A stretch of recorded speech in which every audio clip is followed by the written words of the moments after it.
నిజాయితీగా ప్రజలకు రేషన్ సరుకులను సరఫరా చేయాలనే ఉద్దేశ్యంతోనే రేషన్ షాపులను తిరిగి పునః ప్రారంభించడం జరిగిందని రాష్ట్ర పౌర సరఫరాల శాఖ మంత్రి నాదెండ్ల మనోహర్ అన్నారు. కాకినాడ రూరల్ వలసపాకల గ్రామంలో గల 56వ నెంబర్ రేషన్ షాపులో ఏర్పాటు చేసిన కార్యక్రమానికి ముఖ్య అతిథిగా రాష్ట్ర పౌర సరఫరాల శాఖ మంత్రి నాదెండ్ల మనోహర్ హాజరై రేషన్ షాపును ప్రారంభించారు. ఈ సందర్భంగా మంత్రి మాట్లాడుతూ కాకినాడ రూరల్ వ్యాప్తంగా 1060 రేషన్ షాపులను ప్రారంభించామని తెలిపారు. ఎటువంటి అవినీతి జరగకుండా ప్రజలకు నేరుగా రేషన్ను సరఫరా చేయాలనే సదుద్దేశ్యంతో మళ్లీ రేషన్ షాపులను పునః ప్రారంభించామని, రేషన్ డీలర్లు ఎటువంటి అవినీతి చేయకుండా ప్రజలకు సక్రమంగా సరఫరా చేయాలని కోరారు. ఈ కార్యక్రమంలో ఎమ్మెల్సీ పిడుగు హరిప్రసాద్, సివిల్ సప్లై చైర్మన్ తోట సుధీర్, డీసీసీబీ చైర్మన్ తుమ్మల బాబులు, అధికారులు, నాయకులు తదితరులు పాల్గొన్నారు. Okay sir.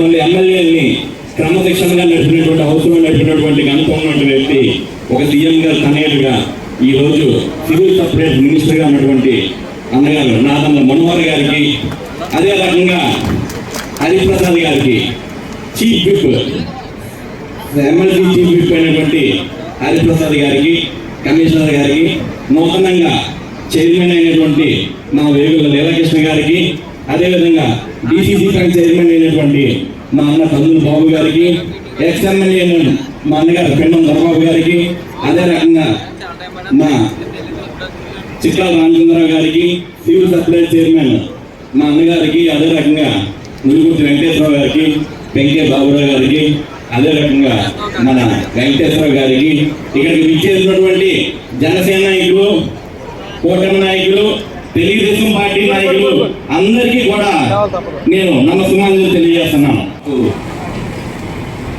డీలర్ కిషోర్ దంపతులకి మనస్ఫూర్తిగా మరొకసారి నేను ఆశీర్వదిస్తూ, ఇందాక పెద్దలు చెప్పినట్టు మనందరం కూడా ప్రభుత్వం ఏ లక్ష్యంతో అయితే ఈ కార్యక్రమాన్ని ప్రారంభించిందో నిజాయితీగా నిబంధనలతో ఎక్కడ కూడా పొరపాటు లేకుండా పారదర్శకంగా చేయాల్సిన కార్యక్రమాన్ని మీరందరూ కూడా పాల్గొని ఒక సేవా భావంతో ముందు తీసుకెళ్లాల్సిన అవసరం ఉంది.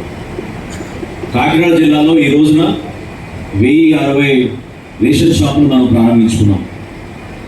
ఆ 1060 షాపుల్లో ఈరోజు మొట్టమొదటిది మనం ఎవరైతే వృద్ధులు ఉన్నారో వాళ్ళకి అందించాలని చేసిన ప్రయత్నంలో నానాజీ గారి నియోజకవర్గంలో చేయడం మాకు అదృష్టంగా భావిస్తున్నాం.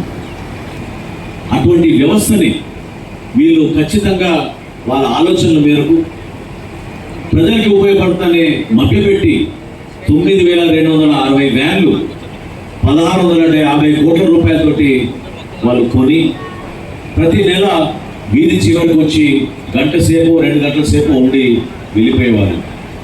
3 షాపులకు ఒక వ్యాన్ ఇచ్చారు.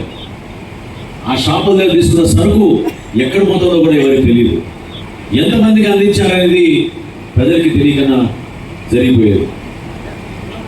అవినీతి ఏ స్థాయిలో వెళ్ళిపోయిందంటే కొన్ని ప్రాంతాల్లో మేము వ్యాన్లు చెక్ చేస్తున్నప్పుడు 4-5 నెలల నుంచి వ్యాన్లు కనీసం బయటికి కూడా రాలేదు, కానీ సరుకు మాత్రం మేము డెలివరీ చేసామని నమోదు చేసేవాళ్ళు. దీనిపైన లోతుగా అధ్యయనం చేసి సాంకేతికంగా సమాచారం తెప్పించుకొని ఇంకొక ఆశ్చర్యమైన విషయం చెప్తాను మీకు. ఇప్పుడు ఉదయం నుంచి మేము మానిటర్ చేస్తున్నాం. కమిషనర్ గారు ఇప్పుడే నాకు చెప్పారు. ఇప్పుడు వరకు రాష్ట్ర వ్యాప్తంగా ఈ 29,760 షాపుల్లో 8,15,000 కుటుంబాలకి రేషన్ ఆల్రెడీ మేము 4 గంటల్లో అందించగలిగాం. నేను చూశాను, అనేక సందర్భాల్లో చూశాను. ఎందుకు ప్లానింగ్ ఎందుకు నాకు అర్థం కాదు. మధ్యాహ్నం 1:2 ఆ ప్రాంతాల్లో వీళ్ళు వ్యాన్లతో తీసుకురావడం జరుగుతుంది. 1 గంట 2 గంటలు వీల్చేవాళ్ళు. ఏంటంటే వీళ్ళు బండి అందుతారు, ఏదో కారణం చెప్తాను. నువ్వు స్వయంగా మంత్రి అయినా పట్టుకెళ్తారు, రేపు మనం కూడా ఏం చేస్తాం, మనం కూడా ఖచ్చితంగా పట్టుకెళ్ళి వాళ్ళందరికీ పట్టుకెళ్ళి 5వ తారీఖులోగా ఆయన గడువు పెట్టదు, 5వ తారీఖు 3వ తారీఖులోగా మనం ఖచ్చితంగా పట్టుకెళ్ళి ఇవ్వాలని చెప్పి నేను కోరుకుంటా ఉన్నాను.